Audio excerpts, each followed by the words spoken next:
Bismillah,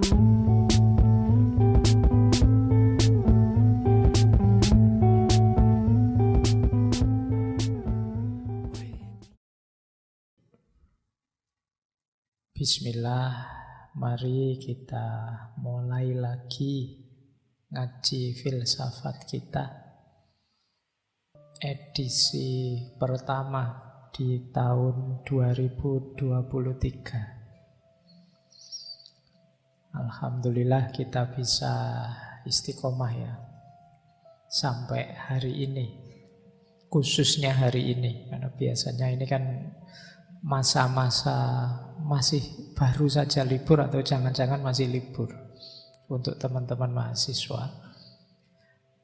Libur itu kan berat karena kalau kita diminta serius-serius waktu libur itu kan tidak gampang. Nah, teman-teman masih siap ngaji dengan mental sekarang sedang liburan. Itu bagi saya luar biasa. Itu kan setengah-setengah yo pengen ngaji tapi yo males ngajinya ada, tapi yo macam-macam kan pertarungan dalam diri kita. Alhamdulillah yang baik yang menang. Masih teman-teman mengistiqomahkan ngaji kita malam hari ini. Seperti waktu kemarin di sesi istiqomah ya. Musuh besarnya diri kita ya kita sendiri. Baik, mengawali tema tahun 2023 ini, malam hari ini kita tidak terlalu berat ya. Meskipun bulan ini kita membahas Sokrates, tokoh awal filsafat dari Yunani yang pasti teman-teman sudah kenal. Saya lupa tahun berapa itu dulu kita pernah membahas Sokrates ini satu sesi. Nah, tahun ini kita bahas 1 bulan. Jadi bulan ini kita jadikan bulannya Sokrates. Meskipun tetap masih banyak tema, masih banyak hal yang bisa kita angkat dari Sokrates ini. Tapi ya kita awali bulan ini 4 tema tentang Sokrates. Siapa tahu nanti kapan-kapan mungkin ngaji filsafat yang ke-20 tahun kita Sokrates jilid 2. Oke, bismillah ya. Apa perlu saya kenalkan ya Sokrates ini mestinya teman-teman sudah kenal yang rajin ngaji filsafat ya. Dia ini kelahiran Athena, meskipun tidak pas di kotanya. Desanya ada di satu gunung. Kalau jalan kaki sekitar 2 jam menuju Athena.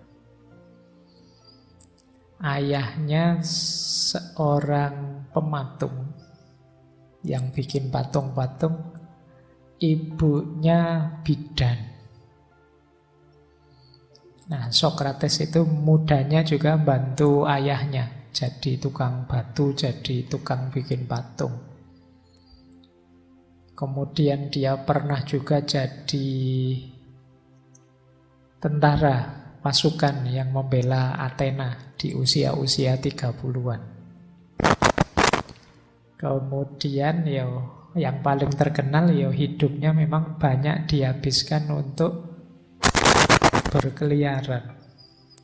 Jadi dia ini sukanya jalan-jalan kemana-mana di seluruh penjuru kota Athena, meskipun nongkrongnya, mojoknya banyak di satu pasar namanya Agora. Nah, beliau nongkrong di satu tempat, di satu serambi. Yang serambi ini terkenal juga dipakai orang-orang Stoa. Nah, disitulah dia banyak melahirkan gagasan-gagasan filsafatnya lewat jalan dialog. Nah, itu gayanya. Jadi dia ini sering meresahkan orang karena usil. Atau saya tidak tahu kalau bahasa hari ini agak julid atau gimana ya. Jadi dia tanya hal-hal yang membuat orang bingung. tapi akhirnya orang menemukan kebenaran. Ini gayanya Sokrates. Meskipun nanti akhir hidupnya agak tragis. Dia dihukum mati, dieksekusi, dipaksa minum racun karena dianggap merusak pikiran anak-anak muda. Nah, ini nguatiri ya, ternyata ngerusak pikirannya anak-anak muda, resikonya mati zaman itu. Ya karena yang punya kuasa kan juga punya kepentingan. Dia ini hidup di era polis Athena, satu kota pemerintahan yang terkenal sekali. Jaya-jayanya Athena saat itu, pimpinannya namanya Perikles.